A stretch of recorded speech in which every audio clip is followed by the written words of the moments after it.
Ladies and gentlemen, welcome to the Draft Room.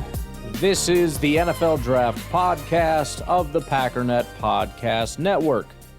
If you'd like to call in, by the way, the phone number here is 608-561-3243.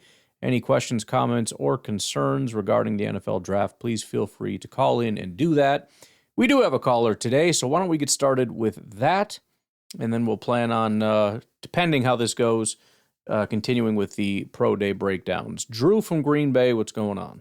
Hey, Ryan, it's Drew from Green Bay, and first of all, I wanted to say I hope you keep the draft show. Good. You know, keep in mind that this is the first year that you've been having this show, and I don't know, kind of surprised me. I didn't know you were going to be doing it, and I wasn't really prepared for it, and plus we don't have a first-round pick, and so I think, like, you know, over the course of the year, maybe you do like it weekly or something, but, sure, you know, then when the off season hits, I think like daily will be good, you know, next year when people are more ready for it and everything. So I hope you stick with it, even if it isn't, even if people aren't calling in as much.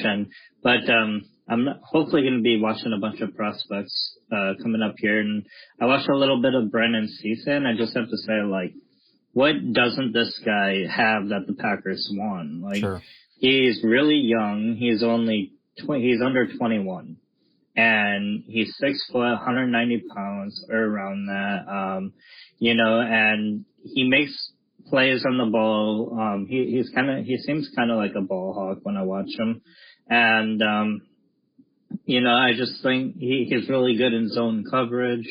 And if you compare him to like some of the top corners statistically, is like he gave up around the same amount of receptions. So I just think, like, at the top of the second, trading up, you know, I really like the idea of trading up to the high second, and maybe a second, fourth or something, and try to hang on to our third and either get a defensive tackle if we're switching to a 3-4. I don't think Carl Brooks is going to hold up very well, so I'd like to get another guy. Yeah.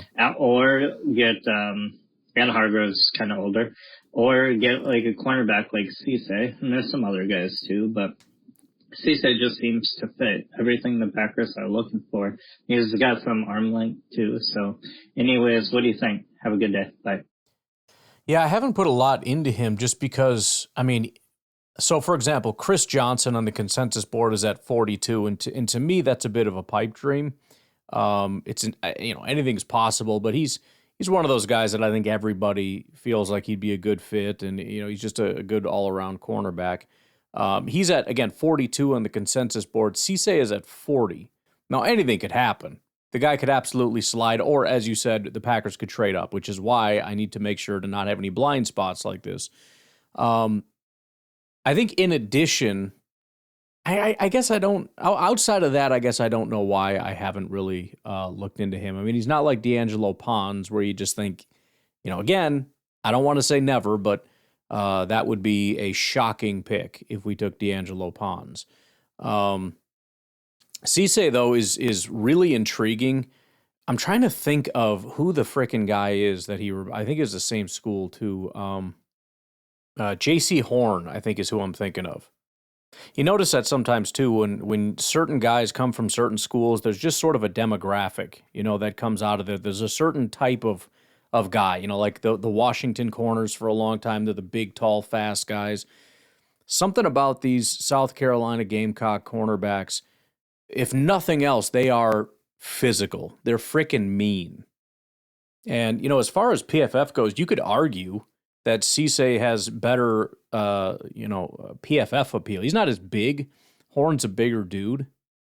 But he's like 2 years younger than J.C. Horn is 25 right now, going into year 4. So I guess he would have been 21 maybe. Brandon Cisse is 20. He didn't finish he played about a half a year in 2020, his final year, J.C. Horn did. Brandon Cisse played a full season. The coverage grades are roughly the same. Horn is a little bit better. The run defense, though, is in Brandon Cisse's favor. Now, Horn gets the credit for it because he's a bigger dude, so people assume it'll hold up. And he's a solid run defender. But if you look at Cisse, his run defense grades, and he was NC State and then South Carolina, it was 71, 79, and then almost a 90, with coverage grades for 3 years hovering at a 70, and his tackling grades are good. If you look at Horn, his tackling grades are terrible. His run defense grades were a little better, but it was 77, 64, 78, so 2 years better than Cisse, but 1 year worse. And his run defense grades were 62, 66, and 71, so they got better every year, but it went from average to good, whereas Cisse went from good to elite in run defense, with good tackling as opposed to Cisse's terrible tackling, 63, 39, 53. So, I mean, I'm not going to sit here and say, oh, Cisse is definitely better than Horn, but as far as the appeal, it's similar. Now, the negative is, as opposed to 6'1", 200 for Horn, you're talking 6 foot 190. So, drop an inch and 10 pounds. So I don't know if maybe you just don't trust it as far as his size or whatever. But, as a guy that is just, and I feel like I'm starting to put more into it. I used to have the opinion that run defense, I don't care if you're a corner. I mean, it's a nice thing, but it's kind of like wide receiver blocking. It's on the fringes. It's not as important. I think my opinion on that is changing as you start to look for a team overall that just has a certain attitude to it. It has a certain dimension to it. And teams know to attack wide receivers on the outside if they can. So if you can get a guy that, good luck getting out there because he's going to freaking smoke you if you try going out and picking on him, plus just the ability to tackle in space after the catch. Wide receiver screens or down the field. If you're playing zone as a deep zone guy, you can come downhill and make a play, which there's going to be plenty of in this defense. You need a guy that can come clean up, especially if you're going to end up being by yourself in a lot of these, which you will be. You need a guy that doesn't need tackling help from a safety because there might not be any. So again, 3 good years of coverage, not elite, but good, with dominant to elite run defense and tackling. I mean, everything's there. Like you said, plus being 20 years old is crazy. I mean, that is a massive benefit. The fact that, so he's 20 now. That means a year ago, he would have been 19 playing in South Carolina, technically 20, but we can say 19. So he was 18 at NC State and then 17 at the start of his 2023 campaign in NC State. Basically 18, but so his breakout year would have been 17, 18 years old. Because, I mean, he's already coming in as a rookie. Didn't play as much, but still 70, 71 run defense, 71 tackling, and a 70 coverage grade coming in as a 17 to 18-year-old. Doubles his snap count the next year at NC State and gets better across the board as an 18, 19-year-old. 74, 79 run defense, 84 tackling, 72 coverage. And South Carolina comes a-calling like, hey, boy, come on over here. See if you can do some of that over here. And yes, he did. And he got better in just about every category. His overall defense got better for the 3rd year in a row. His run defense got better for a 3rd year in a row. His coverage basically flatlined, but, stayed right there at a 71. No question. I mean, as far as if what you're telling me, and I hope it is that this is your guy, which I'm all about. I love hearing when people call in, they're like, this is my guy. 100% I could see the appeal. He checks a ton of boxes. Now, is it worth it to everybody else? This would be the sales pitch you'd have to make. Is it worth it to trade in a year when you already don't have a first? Now we're going to give up, a third to get up and get him, so now we don't have a first or a third. Whereas we can draft, Keontae Scott, Abney, Stukes, Igbinosun, Malik Muhammad, Julian Neal being another kind of big physical guy, I believe. I mean, there's a lot of really good options here, especially if you end up doubling down at corner. That would be the only tough sell. I have a hard time with giving up additional compensation when we already don't have hardly any compensation, any top end. I mean, you're talking in the first 3 rounds, we have 1 pick. One in the top 100 or something is freaking rough. But as far as the understanding of what you're saying with Brandon Cisse, I definitely get it. Appreciate the call, dude, and I like the feedback as well. I think that's not a bad idea. I mean, we'll definitely ramp it up as we get closer and closer to the draft. I may do the hard switch to once a week after the draft, just because I as much as I immediately excited about 2027, and I know hardcore draft people are as well, it's going to be a hard sell to do daily for the 2027 draft 5 days after. I mean, we could maybe keep this going, maybe not the day after, because we can really dig into some stuff as far as what happened. I don't know. We'll see. We'll see how it goes. Part of this was contingent on something, and I'm an absolute idiot. I as I've said before, I have a Facebook group that's got like 35,000 people in it for the NFL draft. Obviously, if I had the ability to pull them over, this would be daily, and that's just the way it goes. In fact, I wouldn't even need Packernet anymore if I got 30,000 people for the draft show. But I haven't even been posting this over there. I keep not thinking about it, and I don't know. So, that's been part of my issue with the draft thing, is the hard sell was really to appeal to a larger audience, and I just haven't been doing that. And as far as does it make sense just for my Packernet audience, it makes significantly less sense. So again, that may be the thing, is to switch it over to once a week, maybe slowly try to appeal over to that group, try to find the diehards who are already looking to 2027 and go from there. But again, appreciate the call, and that phone number again for anybody that would like to chime in. Let me know the guys. I mean, again, if you want it to be on the Packers show, that's fine if it's a Packers take, but feel free to send it over here, 608-561-3243. We'll take a break. We'll be right back.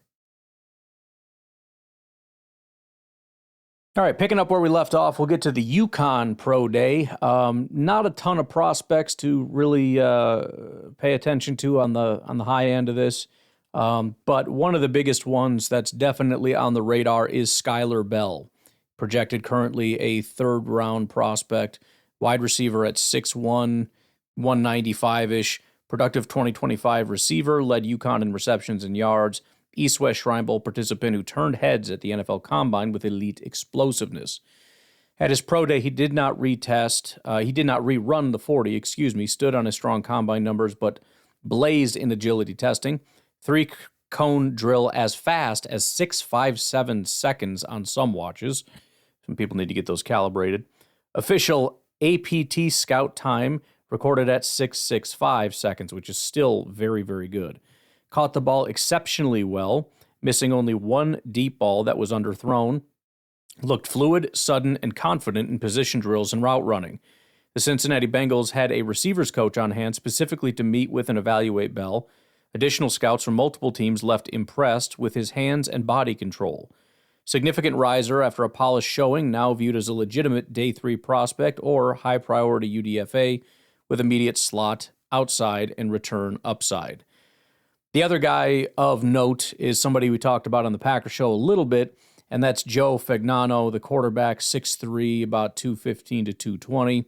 Transferred from Maine, had a breakout 2025 season at UConn, was not on most preseason scouting radars. Did not perform athletic testing at the pro day, focused entirely on throwing sessions for Bell and the other pass catchers. Was right on the money with excellent accuracy on short, intermediate, and intermediate deep throws. Only one pass was noticeably off the mark, presumably the one that we just talked about.